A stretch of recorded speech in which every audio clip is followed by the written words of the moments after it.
Jochebed was the mother of Moses, Aaron, and Miriam.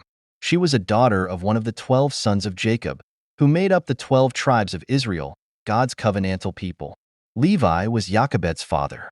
Levi's offspring were later set aside as the high priests whose duty it was to care for the things of God and his tabernacle. Numbers 26:59. The name of Amram's wife was Jochebed, the daughter of Levi, who was born to Levi in Egypt, and to Amram she bore Aaron and Moses and their sister Miriam.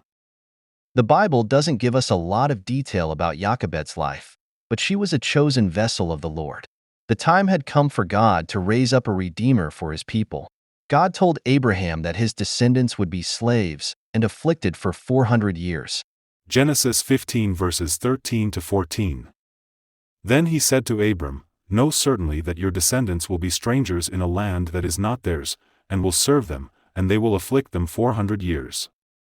And also the nation whom they serve I will judge, afterward they shall come out with great possessions." That time was almost up.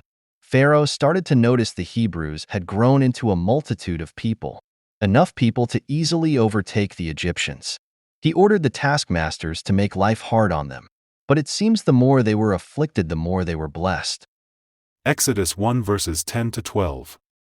Come, let us deal shrewdly with them, lest they multiply, and it happen, in the event of war, that they also join our enemies and fight against us, and so go up out of the land.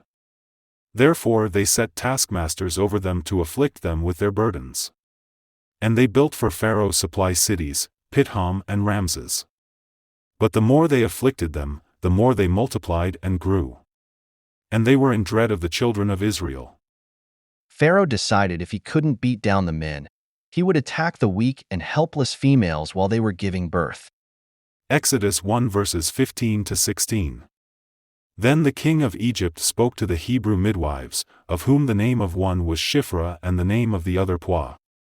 And he said, "When you do the duties of a midwife for the Hebrew women, and see them on the birth stools, if it is a son, then you shall kill him, but if it is a daughter, then she shall live."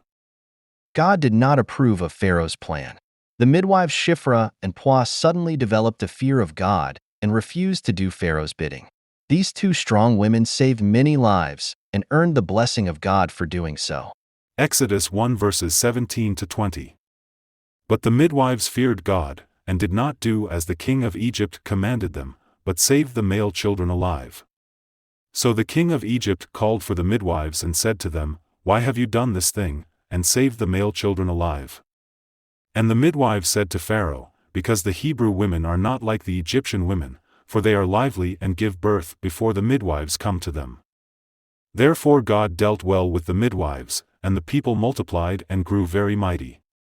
Despite placing her life in danger, Jochebed defied the orders of Pharaoh and hid her child to save his life.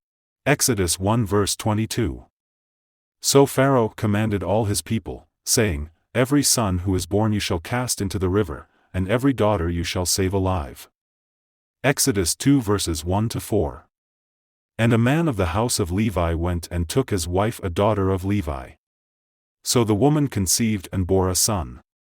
And when she saw that he was a beautiful child, she hid him 3 months. But when she could no longer hide him, she took an ark of bulrushes for him, daubed it with asphalt and pitch, put the child in it, and laid it in the reeds by the river's bank. And his sister stood afar off, to know what would be done to him. We aren't told if God gave Jochebed any verbal directions, but there is no doubt that God was leading her steps. She hid Moses for 3 months. Then she made a small basket of bulrushes and placed him in it in the river. She knew that Pharaoh's daughter came to this area to bathe in the river. Miriam stood by as a guard for the baby. Exodus 2 verses 5 to 6. Then the daughter of Pharaoh came down to bathe at the river. And her maidens walked along the riverside, and when she saw the ark among the reeds, she sent her maid to get it. And when she opened it, she saw the child, and behold, the baby wept. So she had compassion on him, and said, "This is one of the Hebrews' children." Pharaoh's daughter would have known of his orders to kill the male babies. No doubt God flooded her with compassion and gave her the idea to raise the child as her own. God wanted Moses educated and protected. What better way to achieve his goals than to put his Redeemer in training into the house, care, and protection of his enemies? Exodus 2 verse 7. Then his sister said to Pharaoh's daughter, "Shall I go and call a nurse for you from the Hebrew women, that she may nurse the child for you?" Miriam boldly speaks to Pharaoh's daughter and offers to get her a wet nurse. In those days, a child was breastfed until they were at least 4 or 5 years old. Miriam runs to get her mother. Exodus 2 verses 8 to 10. And Pharaoh's daughter said to her, "Go." So the maiden went and called the child's mother. Then Pharaoh's daughter said to her, "Take this child away and nurse him for me, and I will give you your wages." So the woman took the child and nursed him. And the child grew, and she brought him to Pharaoh's daughter, and he became her son. So she called his name Moses, saying, "Because I drew him out of the water." Jewish history says that Bithiah was the daughter of Pharaoh who saved Moses' life. Her name appears in the chronicles of the names of people who came out of Egypt. While it is true that many Egyptians fled Egypt with the Israelites, Bithiah would have had to convert to the Jewish faith to be married to Mird. The Midrash, which is an ancient Jewish commentary on part of the Hebrew Scriptures, names Bithiah with the other known great converts to the Jewish faith: Hagar, Asenath, Zipporah, Shiphrah, Puah, the daughter of Pharaoh, Rahab, Ruth, and Jael, wife of Heber the Kenite. Bithiah is praised for her courage to stand against the evil her father planned. She would have had to turn away from her idols before she would have been able to see how evil the killing of an innocent child is. Bithiah was a willing vessel that God used to bring about the deliverance of his people from the land of Egypt. As seen here, God blessed her with sons of her own. It is said she was one of those who went into the promised land. Now consider what God did for and through Jochebed. Not only did he save her son alive, but managed to get her paid to feed her own son. Because of this, Jochebed would had time to instill Moses with a love for God and to teach him what was pleasing to God. God always blesses those who obey him. From her obedience, Jochebed became the mother of God's first redeemer and greatest prophet, Moses.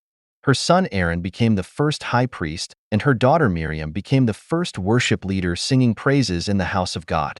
You may never be visited by an angel with a message of the coming Messiah, but if you live a life of obedience, spend time in prayer and striving for a relationship with God, he will order your steps.